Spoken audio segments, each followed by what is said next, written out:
देखिए, सबसे पहली बात तो ये है कि ये क़ानून जो मोदी सरकार ने आज से 4 साल पहले बनाया था, वो संविधान के ख़िलाफ़ है। आप रिलीजन की बुनियाद पर क़ानून नहीं बना सकते, इसमें कई सुप्रीम कोर्ट के जजमेंट्स है और राइट टू इक्वालिटी के ख़िलाफ़ है।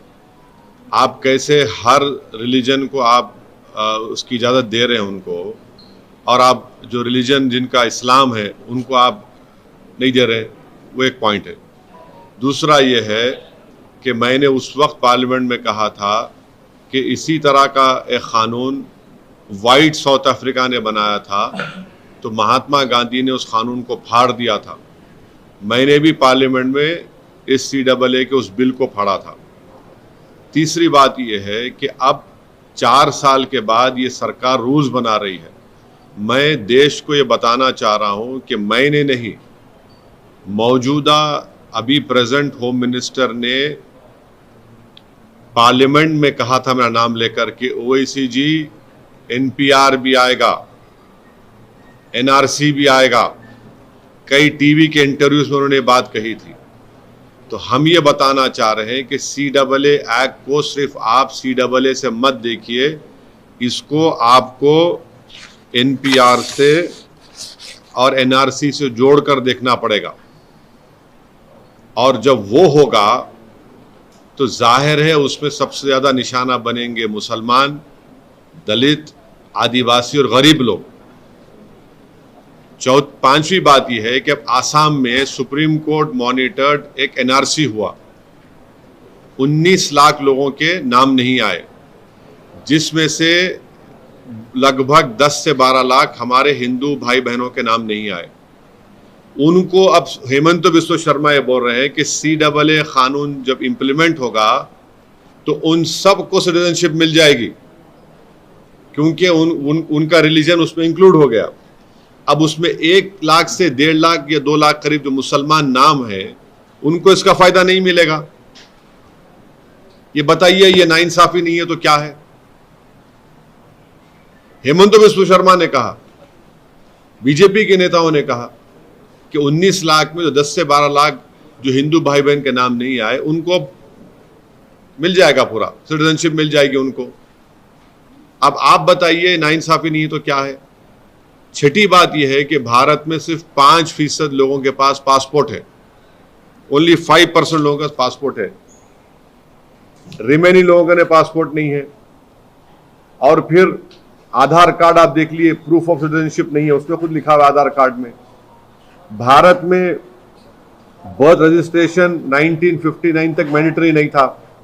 1996 में सिर्फ 50% इंडियंस के पास बर्थ सर्टिफिकेट्स था।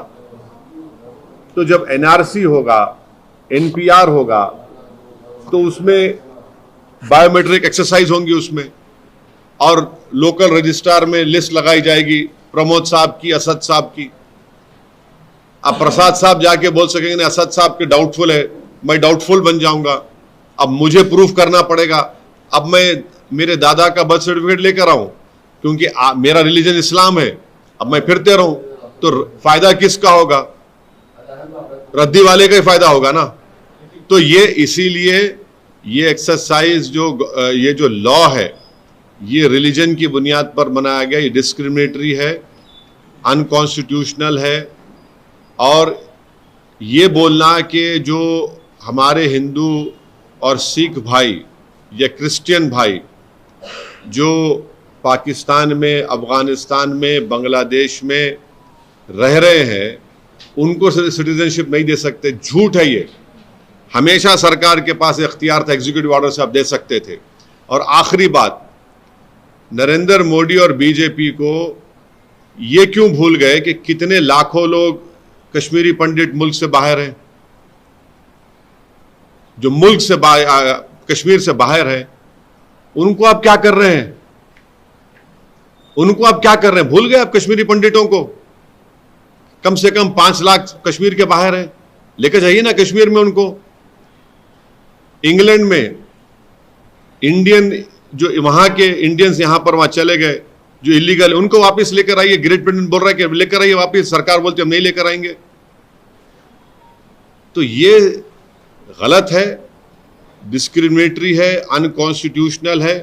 सरकार के पास पहले से पावर्स थे और है और रहेंगे कि वो जो हिंदू भाई बहन पाकिस्तान में है या बांग्लादेश से है, आप दे सकते हो उनको। और मैंने खुद केस डाला है सुप्रीम कोर्ट में। हम लोग जब CAA का हियरिंग हुई थी, हमारे लॉयर जनाब निज़ाम पाशा साहब ने स्टे की मांग की थी, तो गवर्नमेंट ने कहा था कि अभी हम रूल्स नहीं बनाए। अब जब रूल्स बनाए तो हम सुप्रीम कोर्ट में डालेंगे और इसके ऊपर हम कोशिश करेंगे कि सुप्रीम कोर्ट में जाकर इसको उठाया जाए इस मसले को। एक बोलिए प्रसाद साहब। क्या ये चुनाव को लेकर के चुनाव अनाउंस होने वाले हैं, उसके मद्देनजर किए गए? बिल्कुल है, उसमें दो राय नहीं है, उसमें दो राय नहीं है। आप जब 4-5 दिन के अंदर इलेक्शन कमीशन ऑफ इंडिया अपने डेट्स को अनाउंस कर देगा 2 ECI के बन जाने के बाद, तो यकीनन ये चुनाव को सामने रखकर ये फैसला लिया गया है बीजेपी की तरफ से। सर खास करके, हाँ बोलो। खास करके कल रमजान शुरू होने की उससे प्रधानमंत्री नरेंद्र मोदी ने इस चीज का ऐलान किया, ऐसा अब जाहिर है वो सब सारी दुनिया को मालूम कि कल तरावी की नमाज शुरू हो रही, रमज़ान का महीना शुरू हो रहा, तो आप लोग एक मैसेज देना चाहते थे भारत की सबसे बड़ी माइनॉरिटी को जो 17 करोड़ की है कि अब आप लोग कागज़ निकालने की तैयारी करिए। आप कुछ ना Ma'am, sir, when you're talking about the CAA and the implementation, you say now the rules have been given. Are you saying you'll approach the Supreme Court again and file a case? Our case is already in Supreme Court. When the last time when the Supreme Court was hearing this matter, the Union of India said that we have not yet made the rules. We had asked for a stay. The various parties have asked for a stay. Now, when the rules have been made, we'll definitely once again approach the Supreme Court. And I have contacted and spoken to my lawyer, Janab Nizam Pasha, and advocate on record, Janab Shamshad Saab also. Sir, इसमें ये लोग कह रहे हैं कि it will be completely online और कुछ भी paperwork इसमें नहीं होगा. It will be completely online and it will not take away anyone's citizenship is what. आप लोग, मैं आपको देश को समझा रहा हूँ कि CAA को आप सिर्फ CAA से नहीं, CAA को आपको NPR और NRC से जोड़कर देखना जरूरी है। क्या अमित शाह पार्लियामेंट में मेरा नाम लेकर नहीं कहे थे कि ओवैसी जी NPR NRC भी आएगा? क्या अमित शाह कई टीवी इंटरव्यूज में नहीं कहा था कि NPR NRC आएगा? जब CAB था,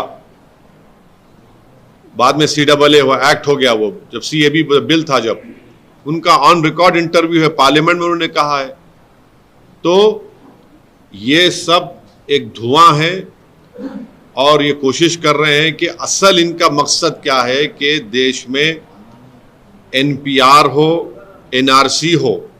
अब मिसाल के तौर पर आसाम में जो NRC हुआ, सुप्रीम कोर्ट मॉनिटर्ड, 1600 करोड़ रुपए उस पर खर्चा किए गए, 50,000 गवर्नमेंट एम्प्लॉयज ने काम किया और 19 लाख लोगों को कहा गया कि भारत के शहरी नहीं है, नागरिक नहीं है।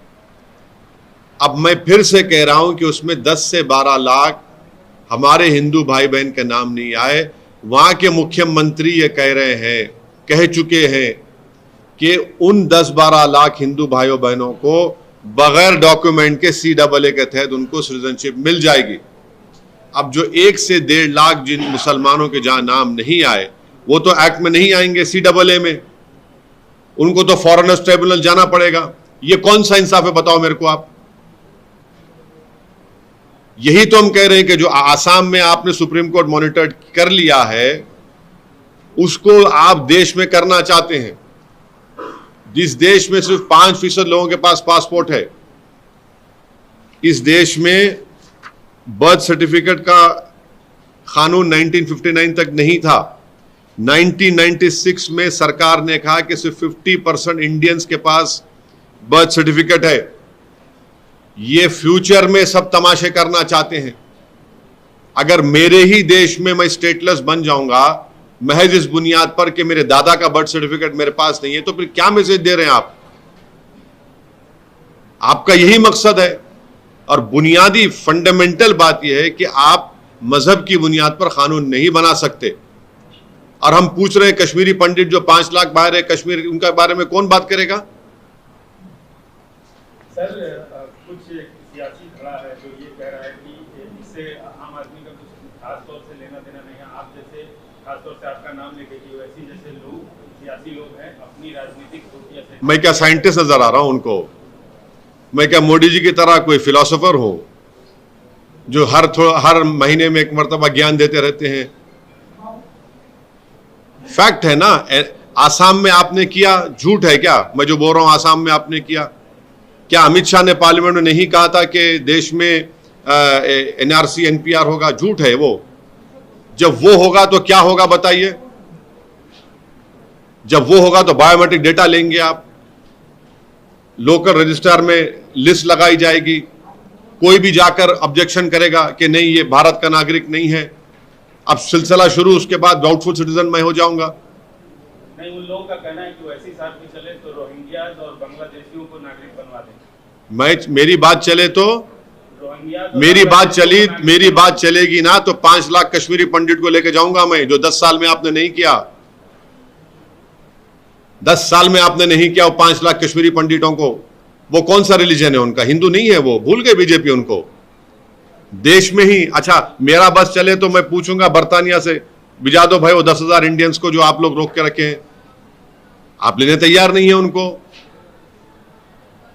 भारत जब सिक्योरिटी काउंसिल का मेंबर बनना चाहता है तो फिर रेफ्यूजीज की पॉलिसी पे क्या उनको स्टेप लेना पड़ेगा?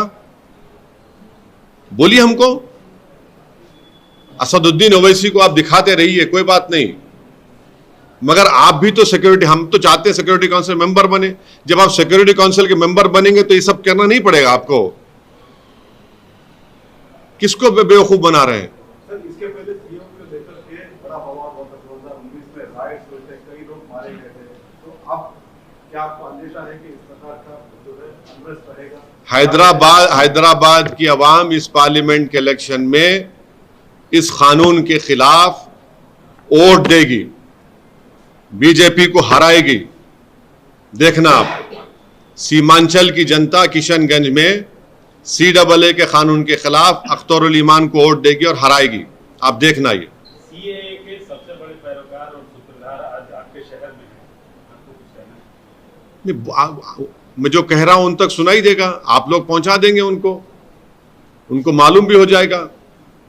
उन्होंने पार्लियामेंट में ये कहा था, मेरे तरफ नाम देखकर कहा था, देख लीजिए NRC होगा, NPR होगा। क्यों होगा भाई? क्या मतलब उसका? यही तो आप करना चाह रहे हैं। जो मैं फिर से कह रहा हूं, आसाम में 19 लाख लोगों के नाम नहीं आए। सुप्रीम कोर्ट मॉनिटर्ड NRC करने के बाद 16 कितना पैसा खर्चा किया था? 1600 करोड़। उसमें से करीब 10 से 12 लाख हिंदू भाइयों के नाम नहीं आए। उनको तो दे देंगे सिटीजनशिप आप। जो 1 से 1.5 लाख मुसलमान के नाम नहीं है वो क्या करेगा? और हेमंत बिस्व शर्मा बोल रहे हैं कि कोई जरूरत ही नहीं है कागज की भी, तो कागज जर्दी वाले का जाएगा। वही तुम बोल रहे थे। सर अगर कह रहे हैं कि असम में जो कुछ हुआ वो एक अलग केस है। क्या अलग केस है? नहीं, क्या अलग केस है? नहीं, कैसा बोल रहे हैं? कैसा बोल रहे हैं आप जब अच्छा तो फिर आप ये कह रहे हैं कि NRC नहीं कराएंगे देश में, आप NPR नहीं होगा, सेंसस अलग है, सेंसस का एक्ट है, NPR NRC का सिटीजनशिप एक्ट के तहत आता। वो किसी और थम्सअप को जाकर ज्ञान दिए। ये जो दुम छल्लों को, जोकरों को बिठाकर इंटरव्यू दिला रहे ना ये लोग, उनको ना CAA का फुल फॉर्म आता, ना उनको कुछ NPR NRC के बारे में मालूम। हाँ, मगर गुलामी और चमचागिरी करना आता उनको। Sir, the last time KCR had opposed the bill. No. The Telangana Assembly have passed a resolution that census will be done, but NPR NRC exercise will not be done in Telangana. It was a unanimous resolution, and I am sure now that the Congress party is in power, they will also go along with the resolution. And I would request the present Chief Minister Janab Shri Revant Reddy, that a resolution has been passed in the Telangana Assembly. Government is always in a continuous form. Parties will come and go. Parties will come and go. It is a resolution of Telangana Assembly. We are not against the census exercise, because census exercise done under a particular act. NPR NRC is done under Citizenship Act. You must understand this. That is the concern. And what you have done in Assam, the BJP wants to do it throughout the country. Sir, political stakeholder में एक आदमी है जो इस मसले को सबसे ज्यादा उठाए, लेकिन सियासत में ये भी कहा जाता है कि अकेला चना बाहर नहीं पड़ सकता। क्या आप अखिल भारतीय जंगल में एक ही शेर होता, दो नहीं रहते, समझे ना, जंगल में एक ही शेर होता। क्या आप अखिल भारतीय स्तर पे like minded party, like minded organisation को एक साथ करके कोई मूवमेंट चलाएंगे? ये देखिए भाई, ये मसला पूरे देश का है। ये मसला सिर्फ पॉलिटिकल पार्टीज के हद तक नहीं है। बीजेपी, ये कानून अनकॉन्स्टिट्यूशनल है, मजहब की बुनियाद पर बनाया गया है। पाकिस्तान, बांग्लादेश के जो हमारे हिंदू भाई हैं, सिख भाई, अफगानिस्तान के, उनको आप सिटीजनशिप दे सकते हैं, लॉन्ग टर्म वीजा दे रहे हैं, देते रहिए, उसको कोई रोक नहीं है सिटीजनशिप देने से उनको। ये आप कानून इसलिए बना रहे हैं ताकि देश में फ्यूचर में जब आप एनआरसी और एनपीआर करेंगे, आप स्टेटलेस बनाना चाहते हैं भारत की सब 17 करोड़ मुसलमानों को। आप सुनिए, मैं फिर से कह रहा हूं, ये आपने आसाम में किया, सुप्रीम कोर्ट मॉनिटर्ड, जो 10 से 12 लाख हिंदू भाई बहन का नाम नहीं आया।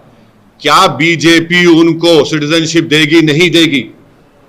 जो 1 लाख से 1.5 लाख मुसलमानों का नाम नहीं आएगा, सिटीजनशिप नहीं मिलेगी उनको। सर, आपके विरोध का रोड मैप क्या है? क्या आप विरोध का रोड मैप आपसे कह चुके हैं। अब चुनाव आ रहे हैं, हम हैदराबाद की जनता इस CAA कानून के खिलाफ वोट देगी, बीजेपी को हराएगी।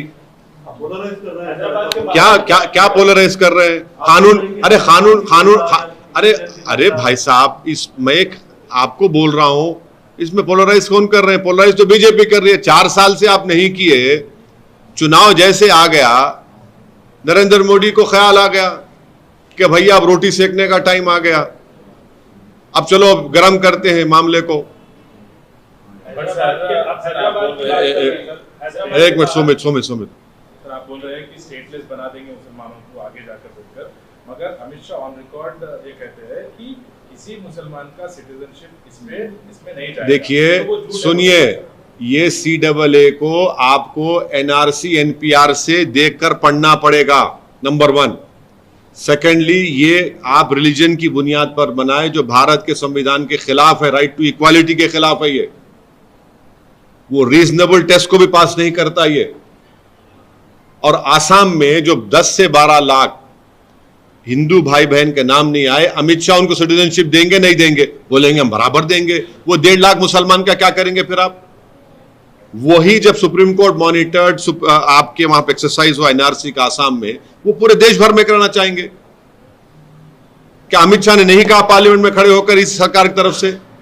कि आपके टीवी चैनलों पर इंटरव्यू में नहीं कहा उन्होंने कि NRC NPR होगा? हम सुप्रीम कोर्ट में, हमारा केस है, हमने हमारे लॉयर जनाब निजाम पाशा साहब से और एडवोकेट ऑन रिकॉर्ड जनाब शमशाद साहब से मेरी बात हुई है। हम सुप्रीम कोर्ट में जाएंगे ताकि इसके ऊपर हमको जाके सुप्रीम कोर्ट बोलेंगे कि जब तो आप गवर्नमेंट ने कहा था कि रूल्स नहीं बने, अब रूल्स बने, इसको देखिए। आसाम की जो बात कर रहे हैं, जहाँ पर जो है उनको सिटीजनशिप दे देगी करके कह रहे हैं, जिस तरीके से उनका कहना है, तो क्या उनका तो कहना ही यही है कि बाकी जो देश है वो तो मेजॉरिटी मुस्लिम ये है, तो उन लोगों को नहीं दिया जा रहा है। तो इसीलिए क्या ये मानकर चले कि ये 1.5 या 2 लाख जो मुस्लिम वहाँ पर हैं, जिनको नहीं देने की बात आप कह रहे हैं, क्या वो उन देश के आए हुए हैं और इसलिए उनको नहीं दिया जा रहा है? क्या ये तर्क सही? देखिए, यही तो मैं आपको बताने की कोशिश कर रहा हूँ। सुप्रीम कोर्ट मॉनिटर्ड NRC में 19 लाख लोगों के नाम नहीं आए, जिसमें 10 से 12 लाख हिंदू भाई बहन हैं, 1 से 1.5 लाख मुसलमान हैं। वो 10 से 12 लाख को सिटीजनशिप दे देंगे, 1 से 1.5 लाख मुसलमान क्यों नहीं देंगे आप? और उसको भी नहीं मानते बीजेपी वाले, बोलते और बढ़ के नाम आना चाहिए था मुसलमानों के। कैसा करेंगे? ये नाइंसाफी नहीं है तो क्या है बताइए फिर आप। ये जो 1.5-2 लाख है, क्या वो भारतीय बिल्कुल, अच्छा वो तो 10 से 12 लाख भारतीय है, नहीं है भारतीय हैं आप बोल रहे हैं, नहीं आप बोल रहे हैं, नहीं आप बोल रहे हैं 10 से 12 लाख भारतीय और 1.5 लाख नहीं है मुसलमान। यही तो मैं, यही देखिए, यही तो हम बता रहे हैं कि आपने जो कानून बनाया रिलीजन के नाम पर वो गलत है, वो बिल्कुल गलत है।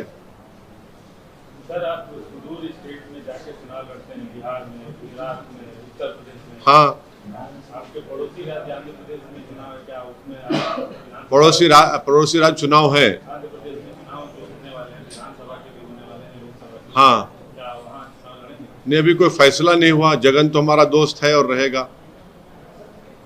तो आपका सपोर्ट है सर उनको? नहीं भाई, आप भी मेरे दोस्त हैं, दुश्मन है क्या आप मेरे? अपना काम आप करते हैं, मेरा काम मैं करता हूँ। चुनाव सर आप नहीं, आप साथ नहीं, देखिए अब तक तो बीजेपी वहां पर टीडीपी से अलायंस कर ली। नहीं सुनिए, सुन तो लीजिए, बीजेपी नायडू एक साथ आ गए और चंद्रबाबू नायडू ने नरेंद्र मोदी को टेररिस्ट कहा था। निकाल कर देख लीजिए, हम झूठ नहीं बोल रहे हैं, निकाल कर देख लीजिए। और फिर बीजेपी वाले हमको बोलते ये आतंकवादियों की सपोर्ट करता है। आप देखिए, क्रोनोलॉजी समझिए आप, अजीब मामला है। अब बीजेपी नायडू लड़ेंगे तो क्या ऑप्शन बचता है आंध्र प्रदेश के माइनॉरिटीज जिसमें दलित्स और आदिवासियों के पास? क्या वो बीजेपी और नायडू के अलायंस को वोट देंगे क्या? नहीं सुनो, देखिए आप ऐसा डोंट जंप द गन, सुन ले तो लीजिए, तो ये बात है। Sir, so if Naidu hadn't come in alliance with the BJP, do you think there would have been a fighting chance for the minorities? That's what you're No, trying to say. what I am saying is that Mr. Chandrababu Naidu was with BJP, and when I was an MLA, he supported Vajpayee also. So he has been consistently playing footsie with BJP. When he supported Mr. Narendra Modi to become the Prime Minister in 2014, when he left Mr. Narendra Modi, he called him a terrorist. Now he has again rejoined BJP. So the Muslims, Dalits, Christians and Adivasis of Andhra Pradesh will play a very decisive role now. Sunni will play a very decisive role. You will see what will happen. Sir Haryana की political situation, हाँ, जियो मैं election लड़ा तो B team हो जाता हूँ, और कोई सुनिए और कोई बीजेपी से अलायंस कर लेगा तो दूध का धुला हुआ रहेगा। हाँ, ये सुन तो लीजिए, जो नरेंद्र मोदी को इस तरह के अल्फाज इस्तेमाल करा, हाँ, आप उसको बिठा के चाय पिला रहे हैं। और जो CAA का कानून बना रहे हैं, क्या वो आंध्र प्रदेश पे नहीं होगा? क्या देश में अगर NPR NRC होगा तो आंध्र प्रदेश में नहीं होगा क्या? आंध्र प्रदेश में भी होगा। सर सबसे इंटरेस्टिंग सवाल हैदराबाद। नहीं, आप हमेशा इंटरेस्टिंग करते हैं आप। नहीं मेरे बीजेपी ने कैंडिडेट उतारा है डॉक्टर माधवी लता को, और वो ओल्ड सिटी में आपके इलाके में घूम रही है, बोल रही है कि आपने डेवलपमेंट नहीं किया, आपने मुस्लिम यूथ को जानबूझ के बेरोजगार रखा, अपने वोट के लिए इस्तेमाल किया। इस पर क्या कहना है? हाँ, उन्होंने भी कहा कि वोट भी जो है ये हो रहा है, रिगिंग हो रहा है। देखिए, कोई भी लड़े मेरे खिलाफ, लड़ना तो है किसी को। अब मैं कहाँ दिमाग लगा के बैठूं? मेरा काम इलेक्शन। अरे आरोप तो लगते ही है ना, आरोप कब नहीं लगे मुझ पर? नई बात क्या है? आरोप तो लगते रहेंगे, लगाइए आरोप। कौन कह रहा है आरोप मत लगाइए? लगाइए। आप मुझे देखते ही चेहरे पे दाढ़ी, सर पे टोपी, तो वही आरोप लग जाता है, देखिए ये कर रहे हैं। अरे बहुत अच्छा है, बहुत अच्छा है। कोई तो कैंडिडेट होगा ना। पे आप क्या कहेंगे? नहीं, मेरे को नहीं मालूम उस बारे में। What should be the way to categorize illegal migrants? Are you saying that Ahmadiyyas and Rohingyas should be given citizenship if they don't have proper documents without any religion? You see, first of all, please remember, the non-refoulement policy, we are not a signatory, but we have always accepted it. And if refugees come to India, UNHCR card is given to them. Then a long-term visa is given. This law, which has been made on the basis of religion, is unconstitutional. It violates right to equality. This propaganda of BJP that, oh, we cannot give citizenship, we didn't have power, is completely wrong. You had all the powers. Executive decision can be taken. Who's stopping you from doing that? And why are they not taking the 5 lakh and odd Kashmiri Pandits to Kashmir? Why are they not bringing back those 10,000 illegal Indians who are in Great Britain? वापस लाइए ना उनको आप, वो भी नहीं ला रहे वापस उनको आप. But why are you linking it to NRC and? Yes, because it is part of the Citizenship Act. But that hasn't been. No, please understand. Census is under Census Act. The NPR NRC is done under the Citizenship Act, and it has been done in Assam, for example. No. Look at the Citizenship Act 1955. Then it talks about various things, National Register. So these are all NPR, NRC are part of the Citizenship Act. So how can you not relate to it? It is part of that. Sir आखिरी सवाल, आप मेहनत तो बहुत करते हैं, हम आज ही के वीडियो में हमने देखा कि आपने जबरदस्त एक्सरसाइज का वीडियो है जी। तो आप ज्यादा एक्सरसाइज कर रहे हैं इस चुनाव के लिए? नहीं, उससे इसको क्या करने का है? आप जो वजन उठा रहे हैं, जो दिखा रहे हैं, तो नहीं, वो आप देखिए, वो एक्सरसाइज तो आपको भी करनी चाहिए, आपकी शुगर कम हो जाएंगी. आप करते नहीं है. हाँ, नहीं तो करने चाहिए. मैं भी हफ्ते में 3-4 दिन मौका मिला तो कर लेता हूँ. नहीं, करना चाहिए. अच्छा सेहत. IUML और नेशनल कॉन्फ्रेंस जैसे मतलब ऑर्गेनाइजेशंस भी इसके अगेंस्ट है और सुप्रीम कोर्ट अप्रोच कर रहा है. वो ऑलरेडी केस है ना, ऑलरेडी केस है, हमारा भी केस है. इसके लिए वेटिंग है आपका. हाँ, प्रोसीडिंग्स के लिए वेटिंग है. तो आप क्या उनके साथ जाएंगे? मेरा मैं खुद केस डाला हूँ मेरे नाम से सुप्रीम कोर्ट में. और इंडिया जो मीटिंग होने वाली है उसमें ये इशू को रेस करेंगे बोल के IUML वाले कह रहे हैं. मैं कैसा बोलूं? मेरा ताल्लुक ही नहीं है उससे. आप क्या, जैसे इससे पहले सवाल पूछा गया था सर, लाइक माइंडेड का भी सपोर्ट लेंगे क्या? अरे भाई, मेरा ताल्लुक ही नहीं है. सर वही चीज है कि मकसद एक है लेकिन सुर आप लोगों के अलग अलग. हाँ, तो ठीक है, बहुत अच्छा है ना, मंजिल तो एक ही है. केरला में जिस तरीके से मतलब राज्य क्या, जिस तरीके से आपने भी कहा कि रेवंत रेड्डी से भी आपने अपील की कि यहाँ पर ना लेकर आया जाए, तो आपको लगता है कि ऐसे हर राज्य करेगा तो दबाव बढ़ेगा? केरला से हो रहा है शुरुआत में. नहीं, केरला में तो केरला तो पहला स्टेट था जिसने, माफ करना एक मिनट, जिसने इसके खिलाफ जो है एक बाज़ाब्ता उन्होंने ऑर्डर पास कर दिया था.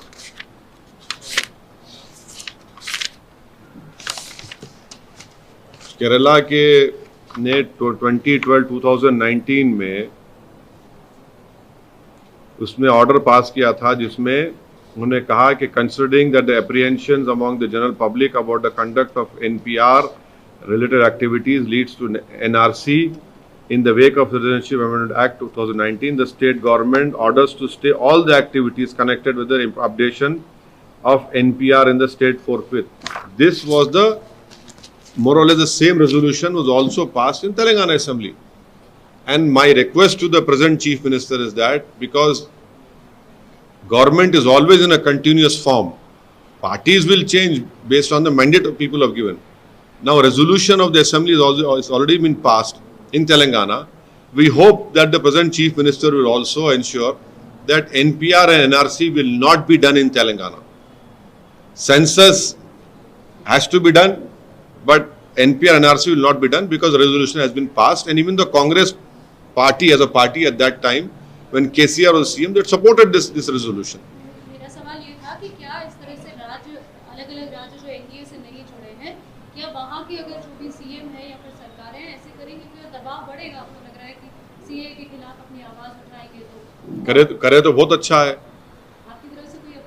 नहीं करे तो बहुत अच्छा है, करना चाहिए। कोई भी परसिक्यूटेड हिंदूज, क्रिश्चियन, सिख्स को सिटीजनशिप देने के खिलाफ कभी था ना कभी रहेंगे, मगर ये कानून जो आप बना रहे हैं इसको आपको एनआरसी एनपीआर से देखना पड़ेगा। यू कैनॉट इग्नोर इट कि ये जो एनआरसी होगा, एनपीआर हो, एनपीआर एनआरसी होगा, इसे जोड़ के देखना पड़ेगा आप। और बहुत बड़ा हिस्टोरिकल प्रोटेस्ट हुआ था दिल्ली में शाहीन बाग में। मैं सलाम करता हूं उन महिलाओं को जिन्होंने देश को एक राह दिखाई थी। इलेक्शन कमिश्नर को रिजाइन करना पड़ा हाल ही में। एक बात समझिए, ये क्या कोई म्युनिसिपैलिटी का चुनाव हो रहा है क्या? 130 करोड़ जनता का चुनाव हो रहा और नोटिफिकेशन आने से 4-5 दिन पहले एक इलेक्शन कमिश्नर साहब रिजाइन कर देते हैं। ये क्या मजाक है क्या भाई? ने तो मत कराइए इलेक्शन, क्या है ये? 4 दिन पहले वो रिजाइन कर देते हैं और फिर आप 2 इलेक्शन कमिश्नर्स को अपॉइंट करेंगे अभी आप। माने अब 14 तारीख को बोल रहे हैं, मीडिया में आया कि 14 को मीटिंग होगी। जाहिर है गवर्नमेंट के पास मेजॉरिटी है। जो गलत कानून है, जो सुप्रीम कोर्ट के डिसीजन के खिलाफ आप बना रहे हैं, तो माने 2:1 पे आप 2 लोगों को बना देंगे। दूसरे दिन शायद हो सकता है प्रेसिडेंट उसको एक्सेप्ट कर ले और 1 दिन 2 दिन के बाद आप अनाउंस कर देंगे।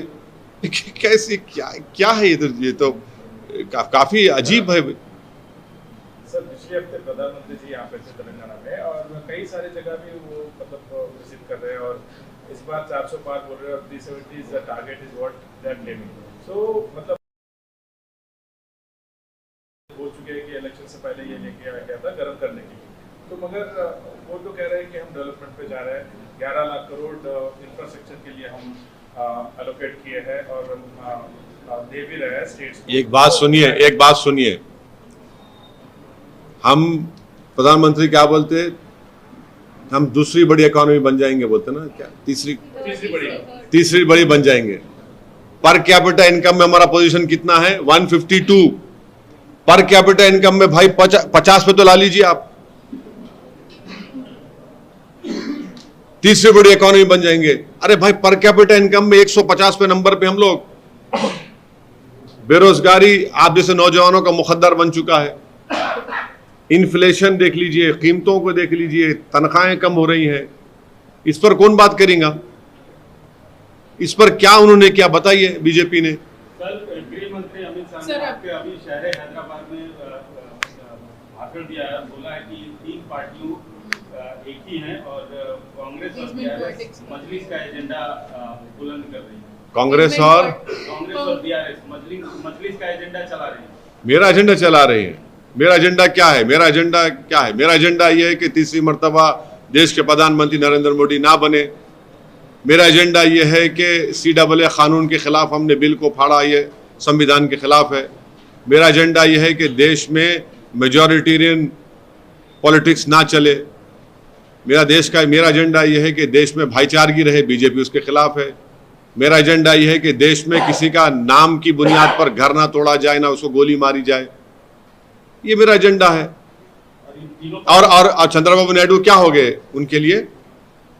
नायडू उनके लिए अब अच्छे हो गए। हाँ, नीतीश कुमार के बारे में उन्होंने कहा था कि आप लिख कर रख लीजिए, कभी हम इनसे कॉम्प्रोमाइज नहीं करेंगे। अब आप गले मिल रहे हैं उनसे। बताइए इनके बारे में क्या है? तीनों पार्टियों को उन्होंने परिवारवादी, वंशवादी, परिवारवादी करार दिया। हाँ, बिल्कुल। बीजेपी में जो इतने लोग जो MP बन रहे हैं, टिकट जिनको मिल रहा है, वो आसमान से उतरे क्या? उनके बाप या उनकी माँ बीजेपी में नहीं थी, उनके चाचा नहीं थे। हाँ, और आप बड़ा बोल रहे हैं। आप सबको तो आप दे रहे हैं टिकट। अशोक राव चौहान को आप गाली दी, अशोक राव चौहान को आप राज्यसभा दे दिया आपने। उनके पिता क्या थे? भारत के होम मिनिस्टर थे वो। कितने लोगों को आप कर रहे हैं? तो आपको दिखता ही नहीं है कुछ। अहंकार इतना है कि बस हम सब साफ सुथरे हैं, बाकी सब गंदे हैं। तो क्या बोलेंगे उसका?